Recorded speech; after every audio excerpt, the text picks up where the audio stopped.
enfants de mon pays, des enfants qui peinent et ceux qui sont démunis. Mon problème, c'est leur éducation et leur réussite, ma préoccupation. Je défends la cause des enfants de mon pays, des enfants qui peinent et ceux qui sont démunis. Mon problème, c'est leur éducation et leur réussite, ma préoccupation. À tous les adultes de mon pays, donnons aux enfants le goût de la vie, montrons-leur la voie en les protégeant, respectons les droits de tous les enfants. Voilà, amis téléspectateurs, téléspectatrices de la télévision responsable, merci de faire confiance à votre télévision, la chaîne qui vous éduque, vous informe et vous forme en même temps, c'est la RTIV. Merci également à son initiateur. Merci à Tonton Mukenge Moussaou qui est en train de nous réaliser cet après-midi. Willy Kailou Jean nous programme en même temps nous supervise. Merci également Pascal Mbala qui a contribué avec le générique très intéressant qui plaît presque à tout le monde puisqu'on parle enfants, comment défendre leurs intérêts ou la cause des enfants, qu'est-ce qu'il faudra faire, quelles sont les stratégies à mettre sur pied afin d'aider les enfants à évoluer convenablement et surtout à prendre conscience que demain après-demain, ces pays sera géré par nous, ce sont ces enfants.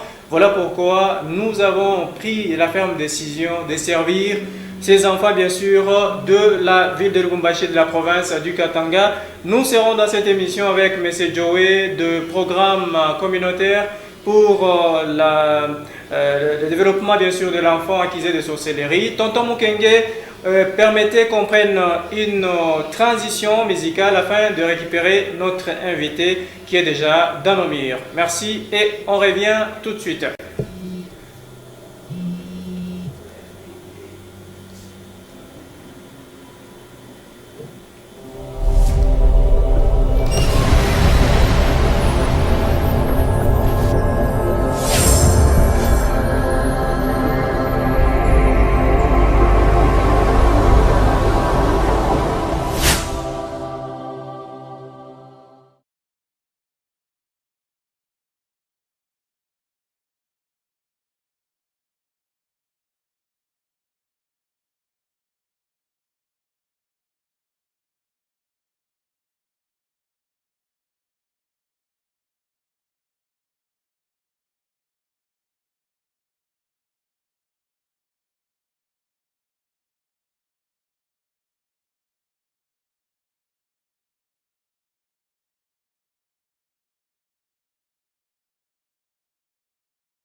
Comme une fleur a besoin toujours de l'eau chaque matin.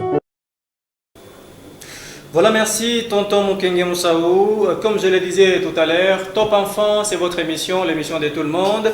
Nous sommes déjà en place avec notre invité du jour. Il s'appelle Monsieur Joey Mongou du PCPDE. Monsieur Joey, bon après-midi, bonsoir. Bonsoir, bonsoir. Et bienvenue sur notre plateau. Ok, merci beaucoup. Moi, je vous remercie. Merci. Voilà, c'est avec M. Joey que nous allons partager ce thème hyper intéressant, l'état de lieu actuel des enfants accusés de sorcellerie dans la ville de Lubumbashi, pourquoi pas en RDC, puisque c'est un cas qui frappe tout le monde et qui fait parler de lui bien sûr, sur toute l'étendue de la République démocratique du Congo. D'entrée de jeu déjà, Monsieur Joey, est-ce qu'à l'heure actuelle, pouvons-nous savoir la réalité actuelle de la situation des enfants qui sont accusés de la sorcellerie, que ce soit au niveau national ou encore au niveau de Lubumbashi pour l'instant? Quelle est la prescription, la démonstration bien sûr de cette situation au niveau local par exemple?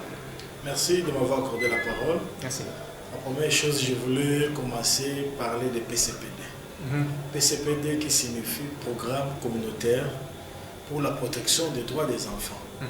On est là depuis 2000 ans, ici dans la ville de Lubumbashi, et nous sommes à Kinshasa, Kolwezi, les Kassi et les Dékassai. Pour défendre les droits des enfants. Pour défendre les droits des enfants. Voilà, donc nous avons fait un bon choix alors. Vous avez fait un bon choix. Il y a même pas 2 jours, 3 jours, on était dans l'atelier au Don Bosco, avec le Belge, appuyé par les soutiens des coopérations belges. Nous avons parlé de même chose. En ce qui concerne les droits des enfants, dits sorciers, même les enfants de la rue. Et nous avons remarqué, en 2000 jusqu'en 2007, il y avait quand même une diminution. Mais récemment, il n'y a pas vraiment une diminution. Le fait que la plupart des zones GD ont lâché un peu par rapport aux travaux que nous faisons sur le terrain. Et sur ce, nous avons pu travailler avec les amis de Dékassai, Kinshasa, Kindu, Goma, sont venus, on s'est réunis au niveau du Don Bosco pour voir qu'est-ce que nous pouvons faire, apporter un plus pour diminuer encore le fléau. Maintenant, puisque les ONG ont essayé un peu de lâcher, elles n'ont pas voulu évoluer ou encore continuer à encadrer ces enfants et surtout à sensibiliser la population pour que cette situation essaie un peu de diminuer. Le phénomène est en train de prendre l'ampleur. Maintenant, est-ce qu'il y a-t-il d'autres causes qui justifient cette montée en flèche du phénomène d'enfants accusés des sorcelleries ou des sorciers? Nous avons épinglé 2 causes. Première cause, nous avons vu que la plupart des églises continuent encore d'accuser les enfants de sorciers. Et deuxième cause, on a essayé un peu d'épingler les parents. Ils n'arrivent pas à bien peut-être saisir l'éducation propre des enfants. Donc les enfants, lorsqu'ils sont accusés de sorcellerie, les enfants se retrouvent dans la rue. Et sur ce, nous, les zones GD, on a pu détecter ces problèmes commencent encore à augmenter les pourcentages dans la ville de Lubumbashi et pourquoi pas national.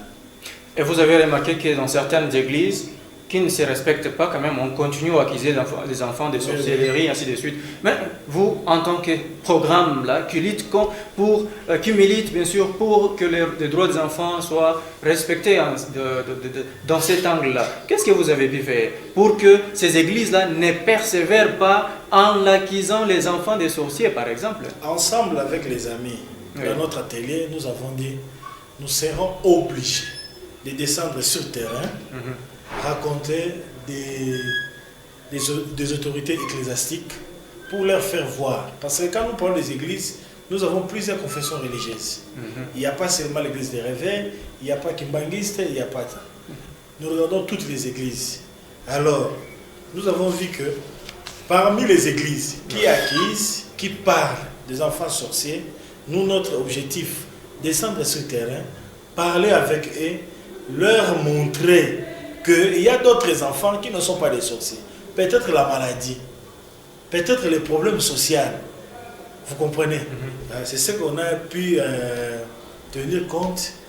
Notre descente d'ici dans un mois, nous serons sur le terrain avec toutes les ONG. Vous ne pensez pas rencontrer des difficultés de blocage, puisqu'il y a certaines personnes qui Un jour, j'étais en train de regarder une télévision de la place. Il y a un homme de Dieu qui faisait passer un témoignage d'un mineur, un enfant de 10 ans qui déclare avoir eu la sorcellerie de la part de sa grand-mère. Et c'était à la télévision. Or, la loi de notre pays ne reconnaît pas la sorcellerie et toute personne qui oserait accuser, par exemple, un enfant de la sorcellerie est passible à la peine, par exemple. Mais on a fait passer l'enfant à la télévision. Et vous, vous pensez que quand vous allez passer partout là-bas avec vos messages, et ce sont ces messages-là que ces pasteurs se nourriront et ne parleront plus encore ou ne prophétiseront pas encore sur les sorcelleries de l'enfant? Ce que vous venez de dire, c'est tout à fait d'accord. Les obstacles ne manquent pas. Mais notre stratégie, c'est de faire comprendre.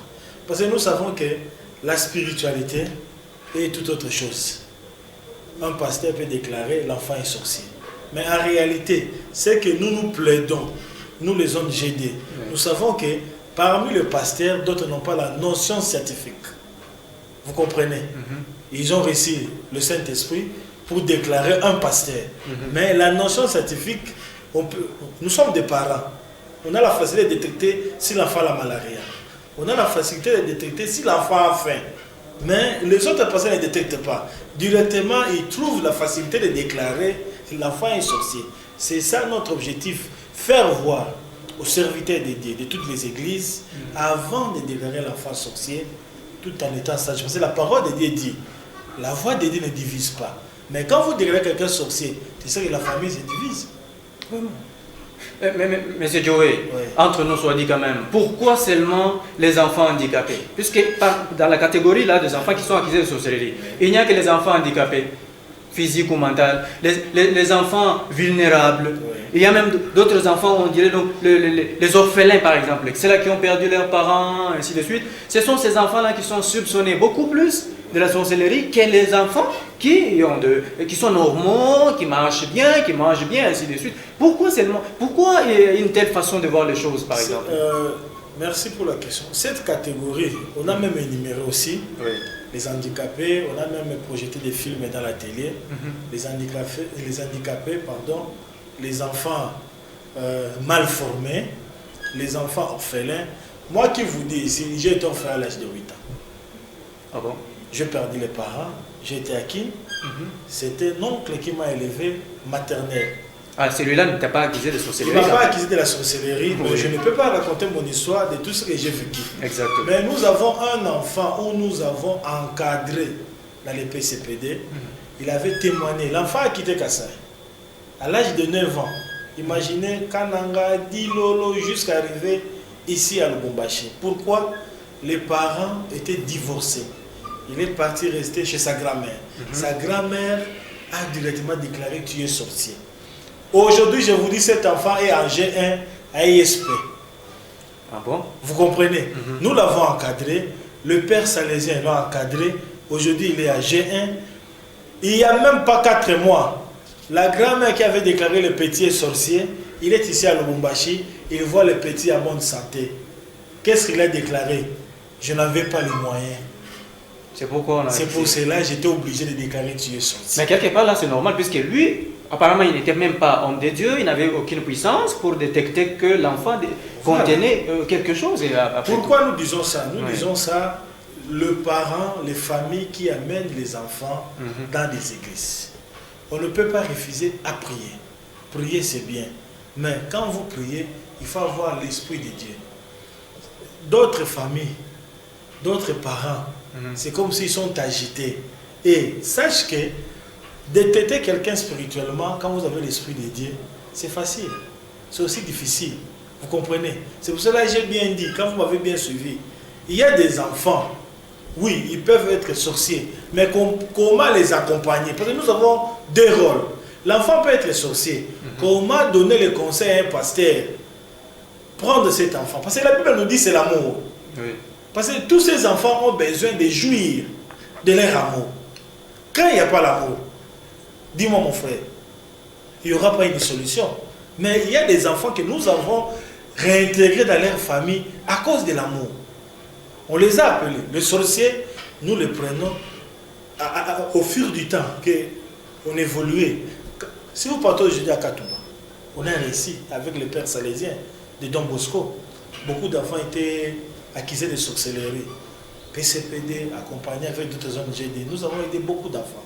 Et nous avons même essayé de faire voir d'autres pasteurs. Dieu merci, ça a réussi. Mais les autres, comme vous venez de dire, il y a la résistance. Mais nous prions Dieu, plus tard, il y aura toujours une solution. Monsieur Joey, en 2000, 2003, 2004 quand même, je dirais, les statistiques étaient quand même favorables par rapport à ces phénomènes enfants accusés de sorcellerie. Mais en 2010, on parle déjà de 20 000 enfants accusés de sorcellerie pour toute la République démocratique du Congo. Je pense que s'il faut diviser le 20 000 par 11, on aurait vraiment un grand nombre pour le Katanga, le Lubumbashi. Ne voyez-vous pas que c'est déjà un danger? Et pour quitter du sommet, là où se trouve déjà l'actualité, pour régresser ou encore diminuer davantage ou sensiblement ces bilans, ne pensez-vous pas que ça sera un morceau très dur? Ça, vous dites, c'est vrai, de 2000 à 2007, il y avait quand même une diminution. Aujourd'hui, nous parlons de 2010 jusqu'à ces jours. Nous avons fait constater qu'il y a une augmentation. Voilà. Et cette augmentation, c'est ce que je viens de vous dire, on était obligé de demander un atelier avec le père salésien, appuyé par la coopération belge. Nous sommes réunis presque à 12 à 13 provinces.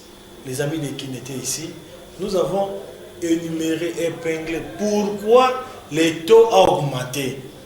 Quel est le rôle des zones GD en face des enfants dits sorciers? Vous comprenez? Et nous avons dit, sur ce, nous serons obligés de passer dans tout ce qu'on appelle sensibilisation. Dans les médias, dans des églises, même les dépliants, même des banderoles. C'est maintenant en préparation. Parce que nous voulons maintenant entrer sur le terrain, sensibiliser. Parce que ces enfants, selon la loi, article 160, l'enfant ne peut pas être accusé de la sorcellerie. Quand vous l'accusez, directement vous aurez peine. Vous risquerez la prison. Alors, si ces enfants pleurent, ils ont droit à la vie. Qui vont les protéger? C'est nous les parents, c'est nous les hommes GD. Nous sommes obligés. D'ici peu, nous allons fêter le 16 juin ici la fête des enfants africains. La journée de l'enfant africain. Oui. C'est un préparatif. Et nous voulons insérer même ces enfants. Qu'ils soient dedans, qu'ils sentent qu'ils sont aimés. Ils ne sont pas rejetés. Parce que c'est leur droit. Quand un enfant ne sent pas son droit dans la communauté, dans une famille, c'est ce qu'il y a l'échec. N'est-ce pas ces enfants pour qui vous vous appelez aujourd'hui stigmatisés, délaissés, abandonnés, marginalisés effectivement? Vous vous rappelez de ces enfants uniquement quand vous avez des moyens de financement, M. Joey. Entre nous, quand même, la vérité doit être exposée. N'est-ce pas seulement quand vous avez un financement, vous dites, voilà, aujourd'hui pour justifier notre financement, parlons quand même des enfants accusés de sorcellerie. Et 2 jours, 3 jours plus tard, donc l'histoire s'efface comme ça et nous revenons dans la même situation. Ne voyez-vous pas que nous allons retomber toujours et toujours dans une situation pareille? Ce que vous dites, je ne peux pas nier ou dire les mensonges. Voilà. Les zones GD se diffèrent. Il y a les zones GD qui attendent le financement. Il y en a d'autres qui n'attendent pas. Les cas de PCP, nous n'attendons pas le financement. Nous sommes là. Si vous passez sur le terrain, nous avons créé ce qu'on appelle les cartes. Circuit d'alerte des violations des droits de l'enfant. C'est ce que nous avons créé dans toutes les communes. Nous, notre objectif, quand nous créons ces cartes dans les écoles, dans les églises, dans des communes, même des chefs de quartier.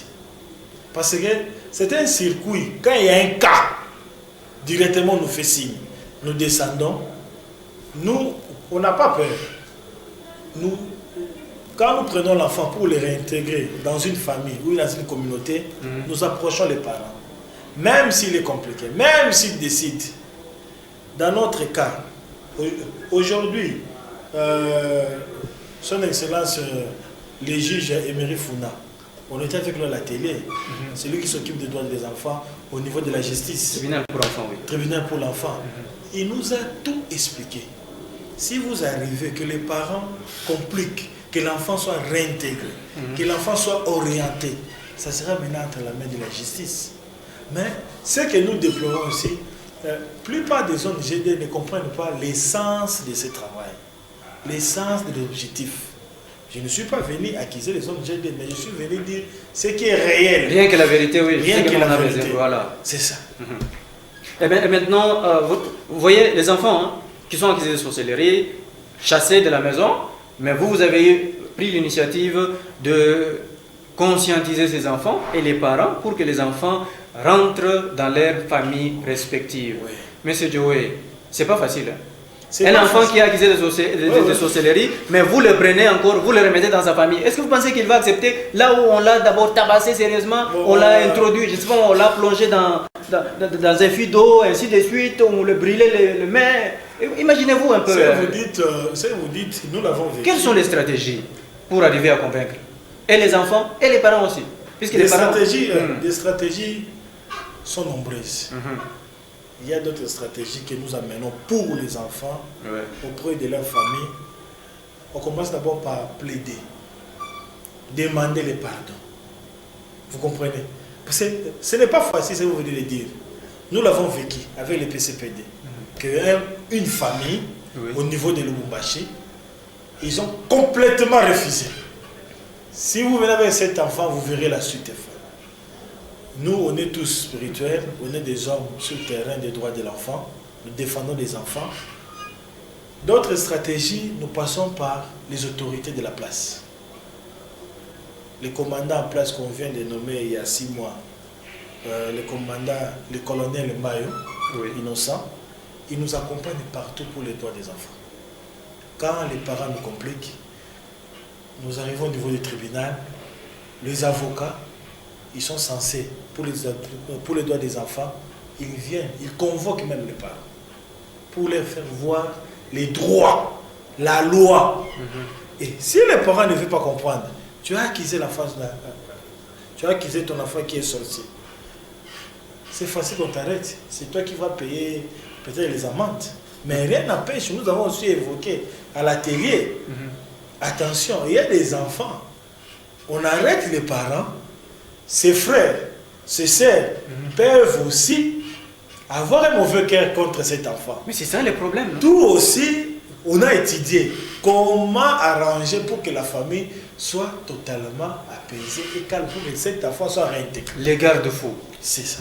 Donc, vous avez tout mis en place pour que l'enfant l'enfant soit en sécurité. Soit à l'aise. Parce que nous, notre souci, oui. Aujourd'hui, moi, comme je suis là, je suis licencié, j'ai des enfants à la maison, j'ai tous les pouvoirs. Les enfants, parce que même la loi dit, un enfant, comme vous êtes là parent, vous avez un enfant, 2 enfants, ces enfants, ce sont mes enfants.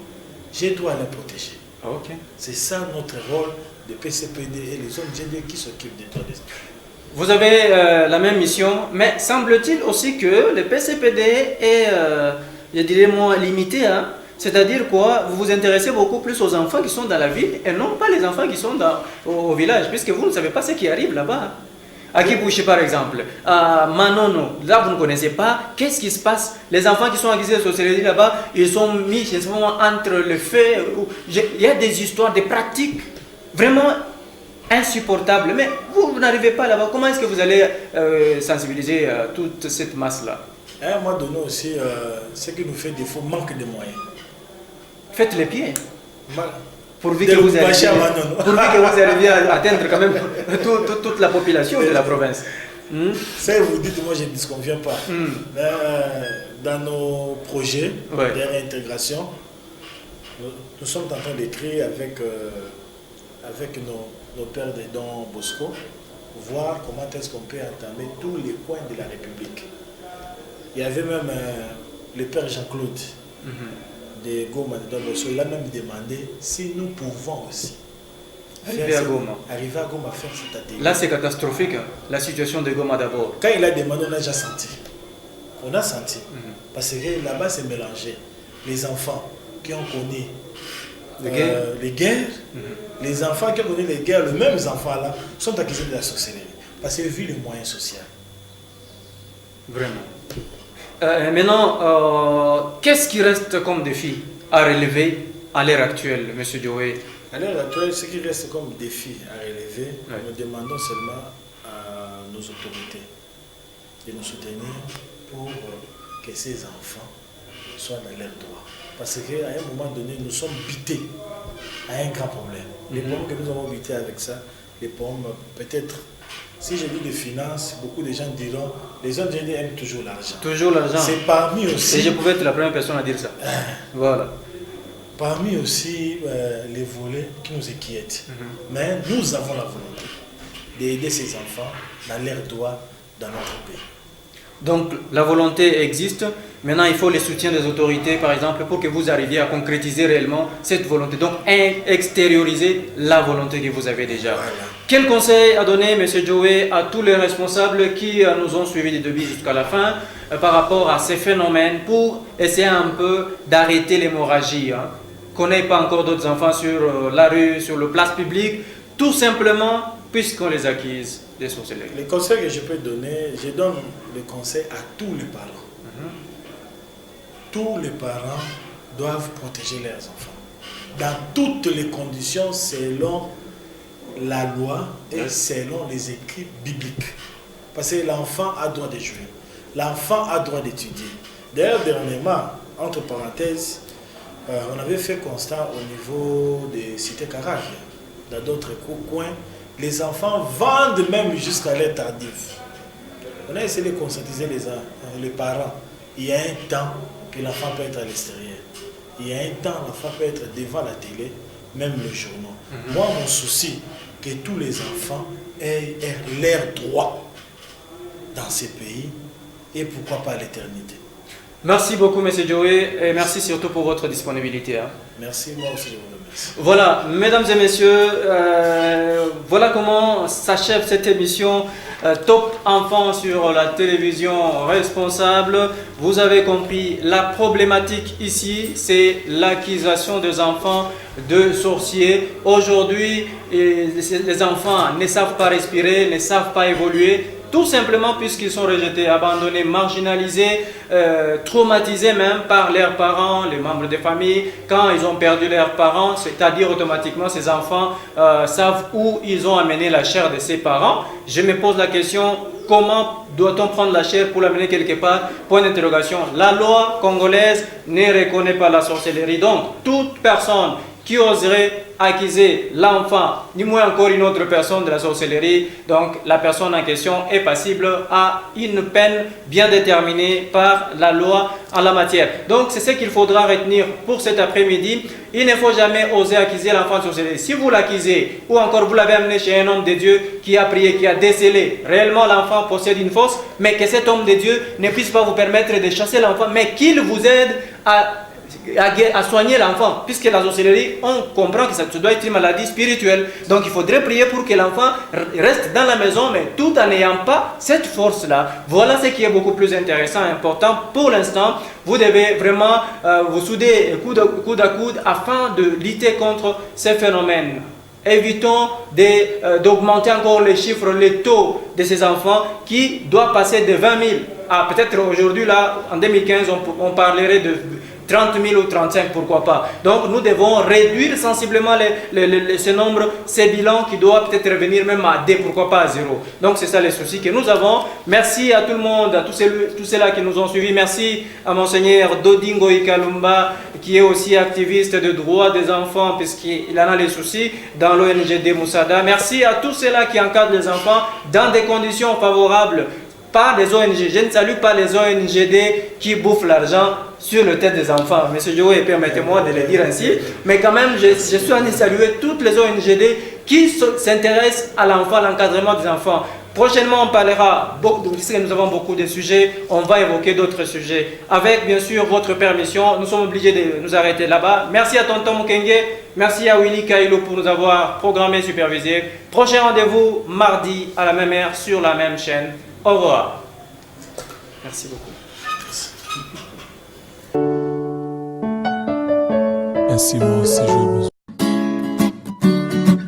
Je défends la cause des enfants de mon pays, des enfants qui peinent et ceux qui sont démunis. Mon problème, c'est leur éducation et leur réussite, ma préoccupation. Je défends la cause des enfants de mon pays, des enfants qui peinent et ceux qui sont démunis.